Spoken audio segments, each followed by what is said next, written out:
نحمده ونصلي على رسوله الكريم أما بعد فأعوذ بالله من الشيطان الرجيم بسم الله الرحمن الرحيم الذين يقولون ربنا إننا آمنا فاغفر لنا ذنوبنا وقنا عذاب النار صدق الله العظيم اللهم صل على محمد النبی الامی وعلى آلہ واصحابہ وبارک وسلم۔ سورہ آل عمران آیت کریمہ کا نمبر 16 ہے۔ آیت کریمہ کا ترجمہ یہ ہے، الذین یقولون، یہ وہ لوگ ہیں۔ اس سے پہلے والی آیت میں فرمایا تھا للذین اتقوا عند ربہم، اللہ سبحانہ وتعالیٰ کی نافرمانی سے بچنے والے متقی پرہیزگار لوگ، ان کے بارے میں فرمایا تھا کہ ان کے لیے جنتیں جس میں باغات ہیں، جس میں نہریں جاری ہوں گی اور پاک بیویاں ہوں گی، اللہ کی خوشنودی ہوگی۔ تو یہ کون لوگ ہوں گے؟ الذین یقولون، یہ وہ لوگ ہیں جو کہتے ہیں ربنا، اے ہمارے پروردگار، اننا آمنا، ہم آپ پر ایمان لے آئے ہیں، فاغفر لنا ذنوبنا، اب ہمارے گناہوں کو بخش دیجئے، وقنا عذاب النار، اور ہمیں دوزخ کے عذاب سے بچا لیجئے۔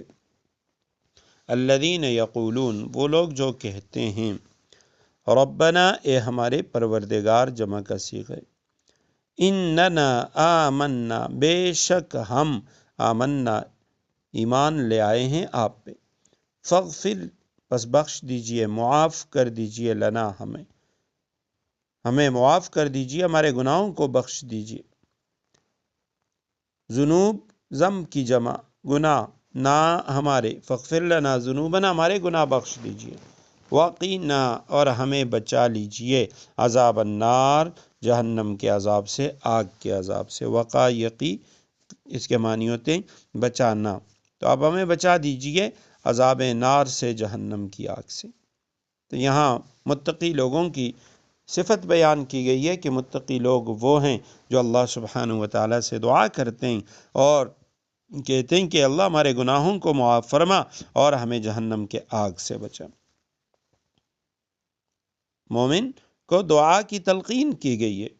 قرآن کریم میں جگہ جگہ نبی کریم صلی اللہ علیہ وسلم کو دعا کا حکم ہے، آپ صلی اللہ علیہ وسلم کی دعاؤں کا ذکر ہے، اور ما قبل گزرے ہوئے انبیاء کرام ان کی دعاؤں کا ذکر ہے کہ دعا کے اندر عاجزی ہوتی ہے۔ علماء نے لکھا دعا نہ صرف یہ کہ انسان اپنی ضرورت کے لیے مانگتا ہے، بلکہ اس کو اس پر عبادت کا ثواب بھی ملتا ہے۔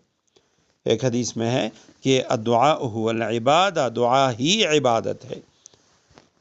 دعا کو صرف یہ نہ سمجھ لینا چاہیے کہ بھئی ہم اللہ سے مانگ رہے ہیں اپنی ضروریات تو لہٰذا یہ عبادت نہیں، فرمایا دعا عبادت ہے، اور ایک حدیث میں ہے الدعاء مخ العبادہ، دعا عبادت کا مغز ہے۔ عبداللہ ابن عباس رضی اللہ تعالیٰ عنہما نے فرمایا کہ نبی کریم صلی اللہ علیہ وسلم ہمیں یہ دعا اس طرح سکھاتے تھے جیسے قرآن کی کوئی آیت سکھایا کرتے تھے، اہتمام کے ساتھ۔ اللہم انی اعوذ بک من عذاب القبر، اے اللہ ہمیں قبر کے عذاب سے بچا، واعوذ بک من عذاب الحشر، ہمیں حشر کے عذاب سے بچا، اور ہمیں اعوذ بک من فتنۃ المحیا والممات، اے اللہ زندگی اور موت کے فتنوں سے بچا، اور اے میرے پروردگار اعوذ بک من فتنۃ المسیح الدجال، دجال کے فتنوں سے ہمیں محفوظ رکھ۔ تو اس آیت کریمہ میں بھی ہے کہ اللہ سبحانہ وتعالیٰ سے ہر گناہ کی معافی مانگی جائے، اور خاص طور پہ جہنم سے پناہ کی دعا کہ اللہ ہمیں جہنم سے بچا۔